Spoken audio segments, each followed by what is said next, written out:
Michael, again, very concerning statistics that we are having today as far as, the level at which people are borrowing money. But at the same time, how do we find ourselves here where we have to, again, depend on, let's say, the mobile money lending, some of these companies just to help us stay afloat, and especially now with COVID-19 ravaging, the entire world. How do we find ourselves here? I believe a couple of ways, actually. First, it could be we are living beyond our means, right?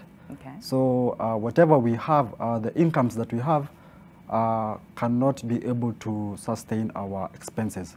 So therefore, we find ourselves, needing more so that we can cater for our expenses. That's number one. Number two, it could be an emergency. So an emergency could also push you towards getting a loan. And we all know an emergency is something that happens that you had not foreseen, right? And it might require some money from you. So that's another reason why guys take these loans. Another one could be just, again, with the ease of access, you find yourself, somewhere, and maybe you had gone out with your friends, and then the bill comes, and yeah, you do not have enough money. And you don't have enough money, and then you have to go down your table like this so that you, and it comes directly. So there can be various reasons as to why people get into such debt. But even as Kevin has said, every time we take a loan, we have to make sure that we are able to pay it back. Okay. Right? So I believe that the first thing first is for us not to get here where we are being charged astronomical rates. Imagine borrowing 2,500 and being charged 5,000 right? shillings. Yeah. Now, for us to avoid that, first of all, I think we should manage our finances right. Okay. It all boils down from there. Right? Okay. So if we are able to manage our finances right, that is, first of all, plan for your money, right? Know exactly how much income you're getting, and then also your expenses. And as a rule of thumb, as always, make sure that your income is more than your expenses, right? As a rule of thumb. All right. And then also we can now start planning for emergencies, right? Don't wait for an emergency to come for you to plan for it. Plan for it now. Start saving for an emergency fund. And then also we always advise people that the first thing that you should always do when you get some money is to pay yourself first, right? So always save and invest first. And then these savings can go towards your, maybe something that you want to buy, maybe an emergency fund that I'm talking about, and then your investments, and then now spend later, right? Okay. Now that makes us, in a good place, right? So that anytime an emergency comes, we have something that we can fall back on.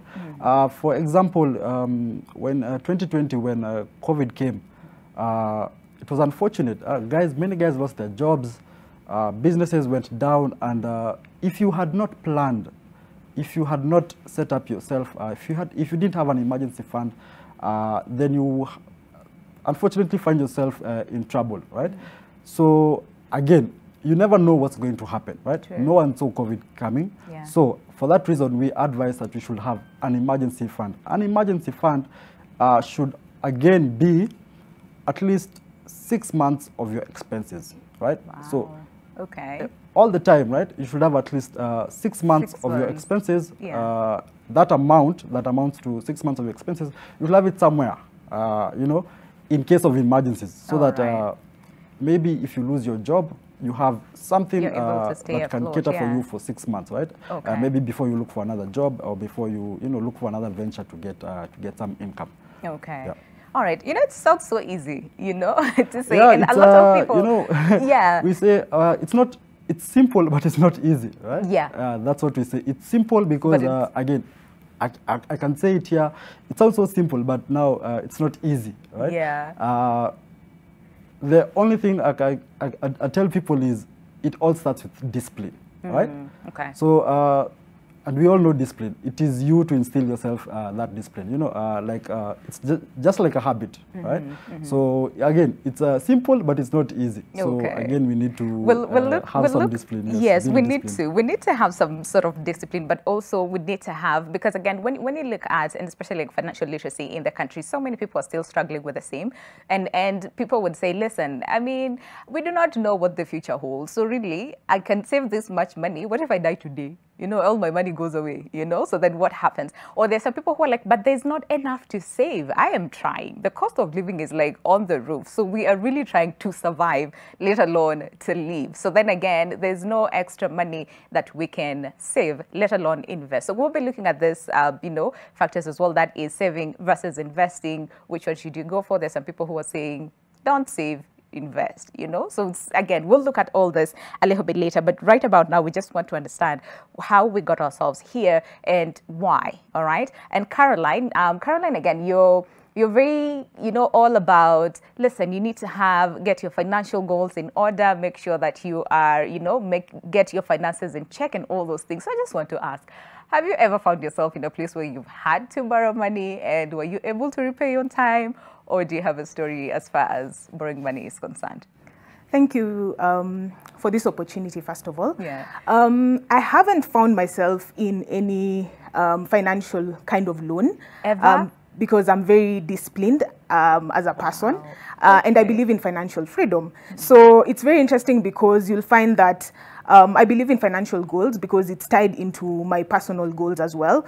And there are certain times that you have to reflect and look at how you're spending your money, because at the end of the day, there's, of course, pressure from friends, family, and there's something called black tax, which I was reading about around 2 weeks ago. Interestingly, it's more around how you end up spending most of your money giving to family and friends, and it's unfortunate that that's how the world is headed, unfortunately, because maybe you're earning around 20,000 and 15,000 goes to your family or friends. You don't have time to invest in yourself. So always start with yourself.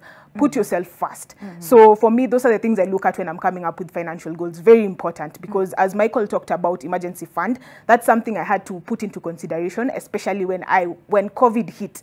That time when everyone is losing their jobs, you don't have a backup plan. So for me, it was really interesting because, again, you're thinking, what other source of income? Where can I get more money? So it was very good for me because I had a backup plan, which was making more money, having more extra sources of income. The other thing is looking at how best do you divide your money. So yes, you're talking about emergency fund, you're talking about savings, but what about when things are going off and you don't have any of that? So thinking of 4 or 5 extra sources of income has really helped me, because then I'm thinking I want to retire by 35. I know it's crazy, but yes, I want to retire by 35. That's my goal. Okay. So for me, I'm thinking, how can I make more money? How can I invest? Am I thinking of properties or businesses that will give me a good return of investment?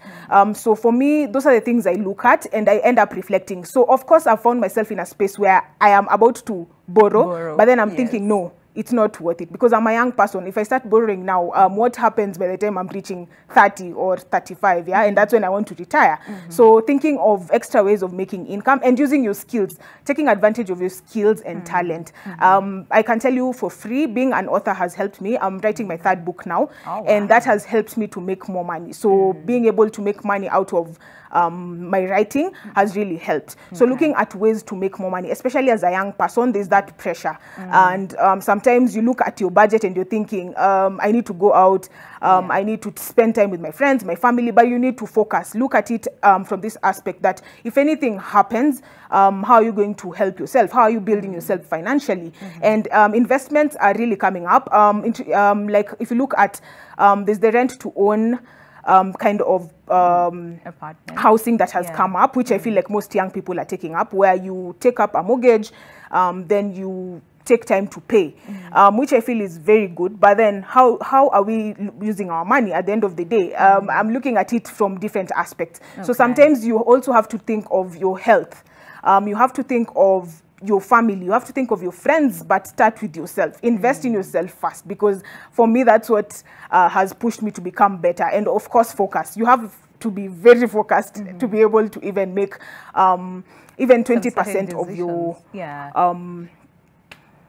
of your money. Okay. So yeah, so for me, I have very strategic ways of looking at financial goals. And of course, other than emergency fund, thinking of my friends and family, I think of my investment. Where am I putting my money? Because sometimes you're very tempted. Like I'll tell you, maybe I have 3 different banks I'm banking in. Then at some point you're thinking, I need to buy this. And of course, sometimes pleasure and money go hand in hand. Yep. So you'll find that you want to buy, you've seen a phone, and the phone is worth 100,000, and you're thinking, this is where I was going to invest and maybe add more money to buy land, and then no, money, I need a phone, I need a new phone, something is trending. So that's the thing with young people, so we're always thinking of what is coming next. Trending. So you need to really be disciplined to be able to save.